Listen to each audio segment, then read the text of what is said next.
Hello students, how are you all? നമ്മുടെ communicative English and G K എന്നുള്ള ടെക്സ്റ്റിലെ second ചാപ്റ്ററാണ് part of speech. Okay, what is part of speech? The role of word play in a sentence denote what part of speech it belong to. English ലാംഗ്വേജിലെ ഓരോ സെൻറ്റൻസിലും ഓരോ വാക്കുകളെയും അതിൻ്റെ ഫങ്ഷൻസിനനുസരിച്ച് തരംതിരിച്ചിട്ടുണ്ട്. There are 8 categories in part of speech. First one, noun, pronoun, adjective, verb, adverb, preposition, conjunction, interjection. And the first one is noun. Namam. Noun. A noun is the part of speech or naming word that names a person, place, things or idea. Noun എന്ന് പറഞ്ഞാൽ എന്താ part of സ്പീച്ചിൽ? Name of a person, പേഴ്സൻ്റെ പേരായിരിക്കാം, place ആയിരിക്കാം, സ്ഥലമായിരിക്കാം, things സാധനങ്ങളോ അല്ലെങ്കിൽ ഐഡിയയോ ആയിരിക്കാം. Example നോക്കൂ, കൺട്രി, ഇന്ത്യ, ഇന്ത്യ എന്ന് പറയുന്നൊരു പ്ലേസ് ആണ്, ഒരു അല്ലേ. റിവർ, ക്യാറ്റ് ഒരു തിങ്സ് അല്ലേ. ഹോപ്പ് ഒരു ഐഡിയ ആണ്. The girl sat on a chair, ആ ഒരു സെൻറ്റൻസ് എടുക്കുമ്പോൾ നമുക്ക് നോക്കാം, ചെയറും ഗേളും ആർ ദ നൗൺ. ഗേൾ എന്ന് പറഞ്ഞാൽ ഒരു പേഴ്സൻ്റെ പേര് അല്ലേ, ചെയർ എന്ന് പറഞ്ഞാൽ ഒരു തിങ്സ് ആണ്. അപ്പോൾ the girl sat on a chair എന്നുള്ളതിൽ എന്താണ്, ചെയറും ഗേളും നൗണാണ്. Nouns are 4 types. First one, common noun.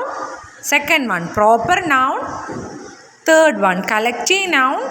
And fourth one, abstract noun. First one, common noun എന്താണെന്ന് നോക്കാം. A common noun is a name that given to anyone of a group or kind of a person, place or things.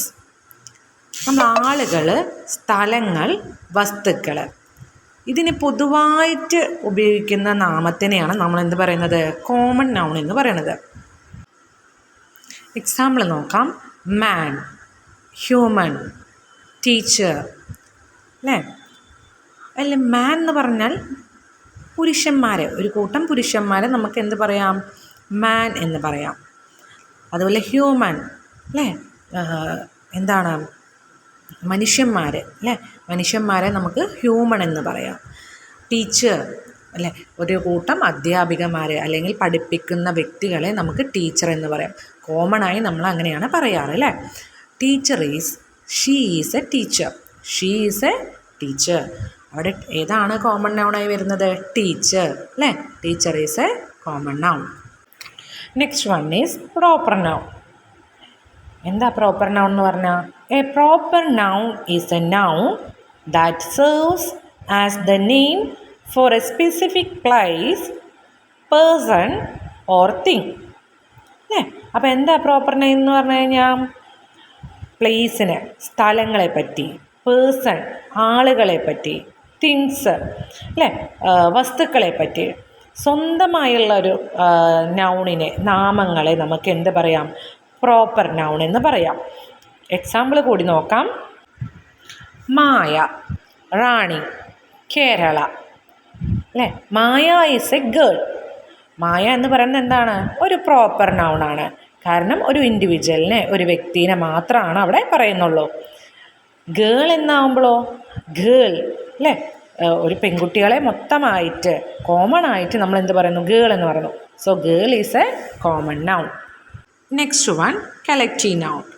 Collective nouns are group names of a person, places or things.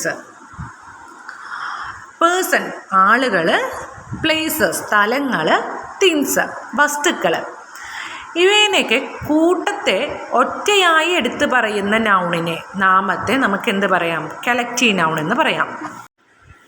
പൊതുവായ സവിശേഷതകളോട് കൂടിയ ഒരു കൂട്ടം വ്യക്തികളെയോ മൃഗങ്ങളെയോ വസ്തുക്കളെയോ സൂചിപ്പിക്കുന്ന പദങ്ങളെയാണ് നമ്മൾ collective nouns എന്ന് പറയുന്നത്. Collective noun is a word represent a group of people, animal, birds or things. Group of പീപ്പിളിനെ, ആനിമലിനെ, ബേർഡ്സിനെ, തിങ്സിനെ അതിനെയൊക്കെ നമുക്ക് എന്ത് പറയാം? കളക്റ്റീവ് നൗൺ എന്ന് പറയാം. എക്സാമ്പിൾ നോക്കൂ, ഗ്രൂപ്പ് ഓഫ് ഡാൻസേഴ്സ്, അതൊരു കളക്റ്റീവ് നൗണിന് എക്സാമ്പിളാണ്. Group of dancers, team of players, bunch of flowers, gang of friends, ഇതെല്ലാം കളക്റ്റീവ് നൗൺസിന് എക്സാമ്പിളാണ് അല്ലേ. ഒരു ഗ്രൂപ്പ് ഓഫ് പീപ്പിളാണ് ഡാൻസേഴ്സ് എന്ന് പറയണത് അല്ലേ. പ്ലെയേഴ്സ് എന്ന് പറഞ്ഞാലും ഒരു ഗ്രൂപ്പ് ഓഫ് ആളുകൾ, കളിക്കുന്ന അല്ലെങ്കിൽ പ്ലേ ചെയ്യുന്ന ആളുകളെ നമ്മൾ എന്താണ് പ്ലെയേഴ്സ് എന്ന് പറയാം അല്ലേ. ബഞ്ച് ഓഫ് ഫ്ലവേഴ്സ്, മനസ്സിലാവുന്നുണ്ടോ? കളക്റ്റീവ് നൗണിന് എക്സാമ്പിളാണ് family, team, crowd, stuff, gang. Collective nouns are commonly treated as a singular form. Okay. Example, a bunch of flowers is lying on the table. A bunch of flowers is lying on the table.